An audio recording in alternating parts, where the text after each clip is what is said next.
오늘 말씀에 보면 우리들이 많이 듣고 또한 잘 알고 있는 십계명의 내용이 나오고 있습니다. 오늘 이 십계명의 말씀을 한번 살펴보면 과하리만큼 부모 공경을 강조하고 있다는 것을 알 수 있습니다. 과하리만큼. 여러분, 12절에 나와 있는 부모를 공경하라 이 내용을 원문 그대로 살펴보면 그냥 명령이 아니라 소위 강조형의 명령이라는 것입니다. 그것은 부모를 공경하라 이렇게 해석하면 안 되고 절대적으로 공경하라, 반드시 공경하라, 그런 의미라는 것입니다. 또한 이 공경이라는 단어도 예사롭지 않습니다. 원래 하나님을 예배할 때 쓰는 그 예배의 단어입니다. 구약에 여러 번 나오는데 예컨대 하나님의 이름을 영화롭게 한다, 혹은 하나님께 영광을 돌린다, 영광을 돌린다, 영화롭게 한다, 똑같이 공경하다라는 단어로 사용한다는 것입니다. 다시 얘기하면 하나님 앞에 예배 드리듯이 마음을 다해서 뜻을 다해서 그렇게 부모를 공경하라, 그 내용이라는 것입니다. 게다가요, 십계명을 입체적으로 살펴보면 첫 번째 계명부터 네 번째 계명까지 한쪽 돌판에 기록합니다. 그것은 하나님을 사랑하라, 하나님을 어떻게 예배할 것인가, 그 내용이 담겨 있습니다. 그리고 한쪽 돌판에는 이웃 사랑에 대한, 가정의 사랑을 어떻게 할 것이냐에 대한, 사람 사랑에 대한 내용을 담고 있습니다. 첫 다섯째 계명을 필두로 해서 한쪽 돌판에 새겨진 내용이라는 것입니다. 무슨 말씀을 드리려 하냐면, 여러분, 아무리 하나님을 사랑하고 하나님의 이름을 거룩하게 여긴다 손치더라도 만일 한쪽 돌판에 가장 중심을 이루는 부모에 대한 공경을 하나님 뜻대로 하지 않았을 때 한쪽 돌판이 완전히 훼손된다는 것입니다. 완전한 십계명의 내용이 될 수 없다는 내용이에요. 여러분, 그래서 십계명 중앙에 있는 내 부모를 공경하라 다섯 번째 이 내용은 허투루 우리가 지나치면서 새길 수 없는 그런 내용이라는 것입니다. 마음을 다해서 한 번 보고 또 보고 계속 살펴서 우리 중심에 완전히 새겨질 수 있도록 그렇게 해야 된다는 것입니다. 왜 이토록 부모 공경에 대해서 강조했을까? 여러분, 그 이유가 있어요. 그것을 이 시간에 나누고자 합니다. 첫째는 생명 때문입니다. 그토록 부모 공경을 강조한 이유가 생명 때문이에요. 여러분, 하나님께서는 좋으신 하나님이십니다. 그래서 우리가 읽은 출애굽기 20장 1절과 2절에 보면 십계명을 그냥 준 것이 아니라 좋으신 하나님께서 종 되었던 애굽이란 땅에서 이스라엘 백성들을 끄집어내시고 자유하게 하시면서 가장 좋은 것을 계속 주시는데, 여러분, 십계명이 명령이 아닌 거예요. 하나님의 그 좋은 성품을 한 가지 한 가지 깨닫도록 만든 것이고, 그 십계명을 통하여서, 단순한 10가지를 통하여서 가장 귀한 하나님의 은혜를 알고 또 알고 또 깨닫도록 했다는 것입니다.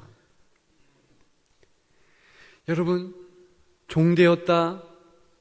그래서 그때에 한탄하고 눈물을 흘리고 하는 이스라엘 백성들의 탄식을 다 듣고 하나님께서 은혜 베푸셔서 인생을 만드시고 만드신다. 그런 정황의 내용이 1절과 2절에 나오는 것입니다. 그러면서 나 외에 다른 신들을 내게 두지 마라. 다른 것들을 붙잡으면 헛것이라는 것입니다. 아무것도 아닌 것에 마음을 빼앗기고 그렇게 할 이유가 없다는 것입니다. 여러분, 그러면서 하나님께서 좋은 것을 주시는데 특별히 가장 귀한 생명을 주신다는 것입니다. 여러분, 우리가 우리 삶 가운데서 내가 살아있구나, 내가 생명의 존재구나, 그걸 느끼면서 잘 살지 못해요. 마치 수족관에 있는 물고기들이 물이 수족관에 있어서 내가 살고 있는 것을 생각하지 못하는 것처럼 우리가 너무나 쉽게 얻었다 생각하는 생명이기에, 그리고 그 가치가 우리가 가늠할 수 없을 정도로 너무나 크기에 우리는 잊고 삽니다. 하나님이 베푸신 가장 큰 은혜, 좋으신 하나님께서 주신 가장 좋은 은혜는 생명이라는 것 아십니까? 여러분, 인생을 빈부귀천 그리고 나이의 많고 적음에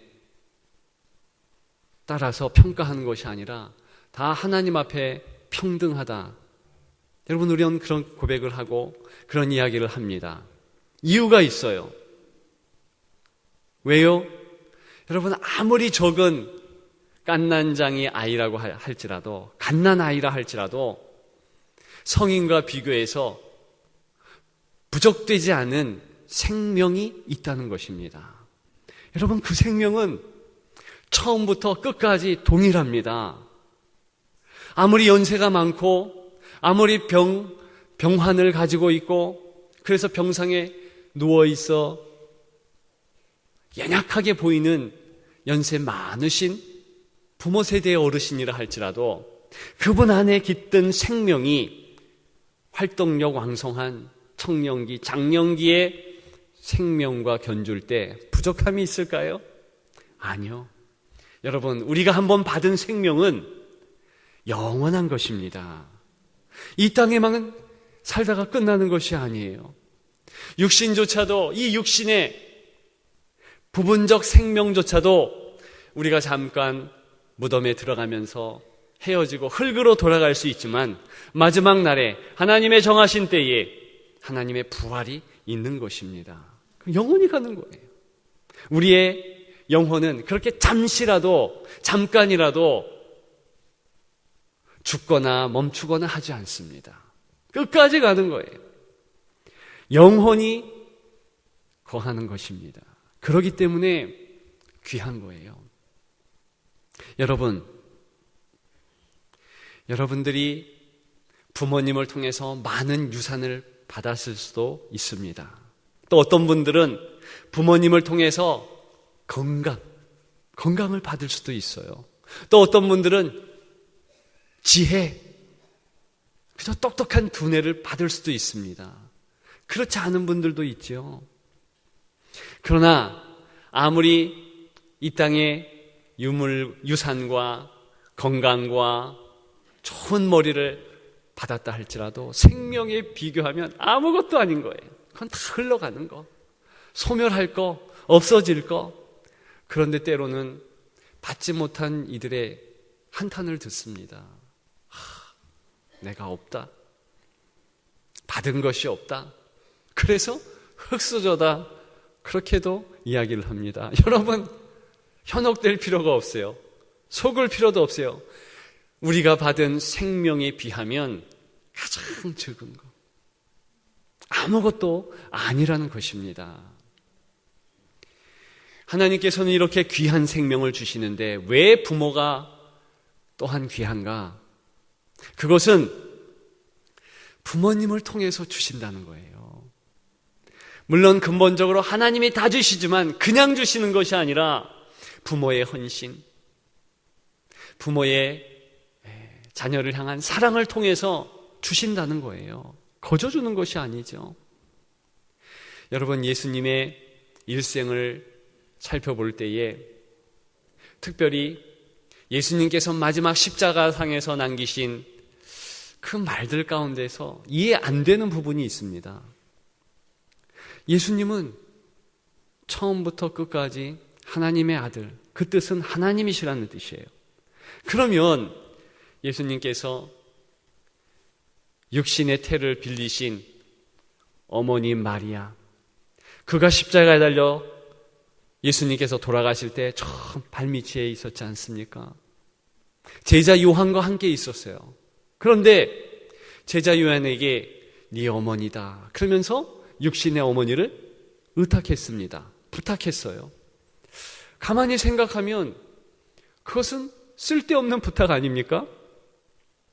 여러분, 예수님이 제자들에게 그리고 따르는 무리들에게 내가 세상 끝날까지 너희와 함께 하리라 약속하셨어요. 그 약속은 마리아 그 육신의 어머니에게도 유효합니다. 예수님은 그 능력이 있었어요.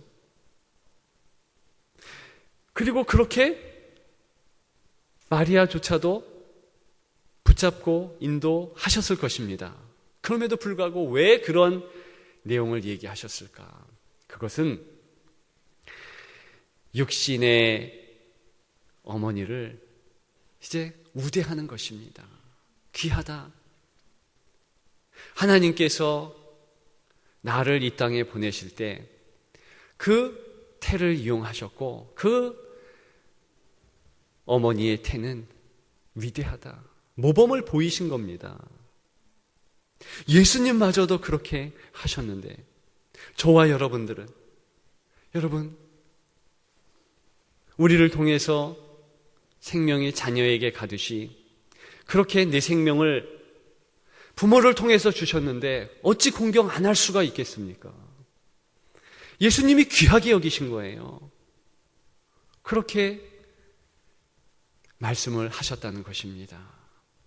여러분, 부모 공경, 이것은 그냥 하고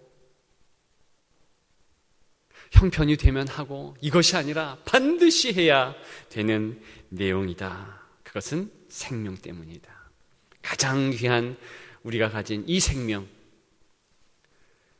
하나님으로 출발해서 부모님을 통해서 부여받은 이 생명, 그 생명 감사하는 저와 여러분들 되시기를 축복합니다. 두 번째로, 그토록 부모 공경을 강조하는 이유가 무엇입니까? 그것은 부족 때문입니다. 여러분, 사람은요 하나님과 다르죠. 처음부터 부족해요. 그래서 태어나는 아기들을 보면 태어날 때 웃으면서 태어납니까? 울으면서, 울면서 시작하는 인생이에요. 왜요? 그것도 부족의 반증 아닙니까? 다 가지고 있으면 아이가 태어나면서 울 필요가 없죠. 안 울면 이상한 아기라는 거예요. 그래서 산부인과 의사들은 우나 안 우나 살펴보더라고요. 저희 자녀들도 낳을 때 가만히 보니까 산부인과 의사 선생님이 그걸 보더라고요. 울었으니 건강합니다. 그 진단을 내려주신 것이 기억됩니다. 그렇게 시작된 인생입니다. 부족하죠. 여러분, 어릴 때에 우리가 부모를 생각할 때에 다 잘된 것 같고 뭔가 힘이 있고 능력이 있는 듯 보이지만 여러분, 커가면서 부모의 결점이 보이지 않습니까? 부모를 공경하라. 그 공경이란 단어가 때에 따라서는 하나님께 사용될 때는 예배의 단어로 사용된다 했습니다. 여러분, 언제 우리가 하나님께 예배를 드리는가? 그 용어에 대한 내용을 나눈 적이 있었던 것 같은데, 완전하신 하나님께 올려드리는 공경, 그것이 예배인 거예요. 부족한 부모님들에게 올려드리는 공경은 예배는 아닙니다. 그러나 최선을 다해서 역시 그 결정까지도, 부모님의 결정까지도 껴안으면서 공경하는 것이 여러분 오늘 본문의 내용이라는 것입니다. 그래서 부모를 공경하라, 여기에는 자녀들 생각할 때에 우리 부모님 내게 준 것이 없어, 지금 부족해. 그래서 때에 따라서는 공경 안 할 수도 있잖아요. 아니요, 그러면 안 된다는 거예요. 반드시 공경해야 된다는 것입니다. 그런 당위성이 있는 내용이 오늘 본문의 이 내용이라는 것입니다. 여러분, 제가 볼 때에도 제 육신의 부모님, 아버님뿐만이 아니라 열심히 예수님을 믿었고 신앙의 본을 보여주셨던 저희 믿음의 어머니라 할지라도 자녀가 볼 때에 말씀을 안 드려서 그렇지 부족한 점이 있습니다. 당연히 있죠. 여러분, 부모님이라고 다 합니까? 결점이 있어요. 능력도 모자랍니다. 요즘 새벽에 다윗에 대해서 큐티하며 나누고 있습니다. 여러분, 다윗을 보세요. 그 아들 압살롬이 나중에 반란을 일으키고 아버지를 대적하고, 그래서 아버지의 군대에 의해서 죽지 않습니까? 그러면서 내 아들 압살롬아, 내 아들 압살롬아 통곡하면서 가슴을 치는 것이 아버지 다윗의 모습입니다. 만일 다윗이 그런 현실을 알았다면 그렇게 압살롬을 키웠을까? 여러분, 안다 해도 부족한 인생의 다윗의 모습이기 때문에 어쩔 수 없는 거예요. 성경의 많은 인물들 가운데 그렇게 자녀들을 잘 못 기른 인물들이 종종 보입니다. 아니, 거의 다 그런 것 같아요. 여러분, 다 똑같다는 거예요. 다 똑같다. 걱정 마라, 애비가 있다. 자식 앞에서 큰 소리를 친 아버지들이지만 두렵고 걱정스러워 밤잠 못 자고 뒤척일 때가 많이 있었습니다. 그런데 그 아버지를 다 까맣게 잊는 거예요. 어머니를 다 잊어버리는 거예요. 아버지의 뒷모습이 보일 때 자녀는 성숙하게 된다. 그런 말이 있지 않습니까? 아버지의 축 처진 어깨, 아버지의 뒷모습, 그리고 아버지의 눈물을 보았을 때 자녀는 성숙하게 된다는 거예요. 우리는 자녀에게 얼마나 흐뭇하게 자는 모습을 보면서, 그 30대 가장들도 그랬을 것입니다. 얼마나 흐뭇하게 주목하고 봅니까? 자녀 뽀뽀도 해주고. 그런데 나를 그 정도로 사랑하는 부모님 잊고 살았다. 그것이 우리의 현실 진단이 아니겠어요? 여러분, 부모님은 부족하죠. 결함이 있는 인간이죠. 그럼에도 불구하고 루터가 얘기했듯이 이 땅에 보내신 하나님의 대리인이기 때문에 여러분 더 공경해야 한다는 것입니다. 그리고 중요한 것은 우리도 그렇게 된다는 거예요. 네 모습이라는 거예요. 여러분, 그런데 어찌 부모님을 공경하지 않을 수 있겠습니까? 꼭 마음에 새기고 부족 때문에 공경한다. 그런 저와 여러분들 되기를 주님의 이름으로 축복합니다. 여러분, 마지막 세 번째, 왜 그토록 부모 공경을 강조합니까? 오늘 본문에 보니까 보상 때문입니다. 보상 때문. 좋으신 하나님은 우리를 복 주시고 싶은 거예요. 그래서 십계명조차도 사실은 복의 계명이에요. 하나님의 의로우신 성품을 우리가 깨달으면 그대로 살면 하나님의 복이 임한다는 간단 명령한 반증입니다.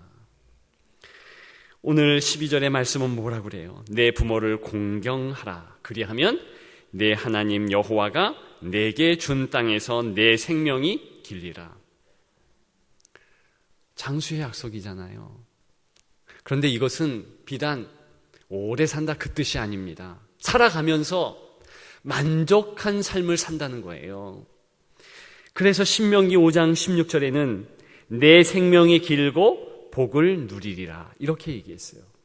부모를 공경하면 생명이 길되 복을 누린다. 그게 같은 맥락입니다. 그냥 살아가는 것이 아니라 내가 복된 삶을 살고 있구나. 그것을 내 입술에서 토로하면서 그렇게 산다는 거예요. 근데 당연할 것 같아요. 그냥 짧은 소견으로 상식선에서 생각해도 당연할 것 같습니다. 여러분 생각해 보십시오. 우리가 부모님을 보면서 저분이 내게 생명 주셨구나. 물론 과정이지만 그래서 그 부모 공경은 어디까지 가는가? 하나님을 섬기는 자리까지 올라가는 거예요. 하나님이 계시구나. 그리고 내 삶 그냥 된 것이 아니라 하나님의 섭리에 하나님의 계획 가운데 있는 것이구나. 내 부모님이 저리도 약한 모습, 결점도 있으시고 그러시지만 하나님의 그 뜻 안에서 나의 부모님으로 선택되시고 배려된 그런 내용이구나. 여러분 그것을 받아들이고 감사하면서 살아가면 여러분 복된 삶이 아닐까요? 그리고 좋은 관계 가운데서 최선을 다해서 섬기고 또 섬기면 여러분 아름다운 은혜가 있지 않을까요? 그래서 이 부모 섬김에 대한 강조, 이 명령은요 구약에서만 끝나는 것이 아니에요. 신약에도 에베소서 6장 2절에 보면 부모를 공경하라. 내 아버지와 어머니를 공경하라. 그것이 약속 있는 첫 계명이다. 이로써 내가 잘되고 땅에서 장수하리라. 여러분 이렇게 또 반복하고 있는 거예요. 다시 얘기하면 구약이 되었든 신약이 되었든 과거이든 현재이든 미래이든 이 약속은 내가 지킨다. 약속 있는 첫 계명이다. 이렇게 이야기하고 있는 것입니다. 여러분 부모 공경은 사실은 부모 세대에 대한 공경으로 확장됩니다. 부모만의 사랑을 주고 공경하고 이 뜻이 아니라 오늘 이 내용은 부모 사랑, 그것은 부모 세대에 대한 사랑, 그리고 전 세대, 자녀 세대에 대한 포용으로까지 확장된다는 것입니다. 왜냐? 사랑은 이렇게 퍼져가는 거거든요. 부모를 사랑하는 자는 당연히 다른 이웃도 사랑하는 것입니다. 여러분 꼭 기억하십시오.